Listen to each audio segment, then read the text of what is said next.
ప్రకాశం జిల్లా దర్శి నియోజకవర్గ MLA doctor Maddisetti Venugopal Vijayawada నుంచి బయలుదేరి మధ్యాహ్నం దర్శిలోని ఆయన నివాస గృహం వద్దకు చేరుకుంటున్నారు. ఈ సందర్భంగా మీడియాతో వారు ఆసక్తికరంగా మాట్లాడారు. ఎమ్మెల్యే మాట్లాడుతూ, నా అభిమానుల్ని ఇబ్బంది పెట్టడం సరికాదని, నన్ను నమ్ముకున్న వాళ్ళందరికీ న్యాయం చేశానని, ఇప్పటికీ నేను ఎమ్మెల్యేనే అని గుర్తించుకోవాలని మద్దిశెట్టి వేణుగోపాల్ అన్నారు. ఎమ్మెల్యే వెంట వారి సోదరులు రవీంద్ర శ్రీధర్, వాసు తాళ్లూరు, ఎంపీపీ తాటికొండ శ్రీను, మిల్లర్ బుజ్జి, ఆయా మండలాల నాయకులు, కార్యకర్తలు తదితరులు పాల్గొన్నారు.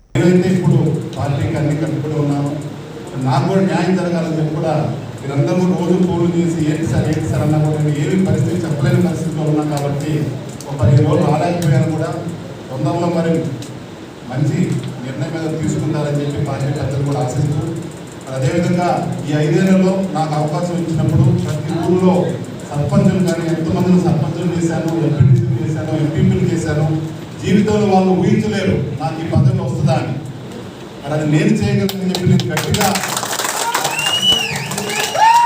నాకు గర్వకారణంగా కూడా ఉంది. ఎన్ని అడ్డంకులు వచ్చినా కూడా నేను ఎవరికి ఏం చేయదలుచుకుంటే వాళ్ళు చేసేసాను.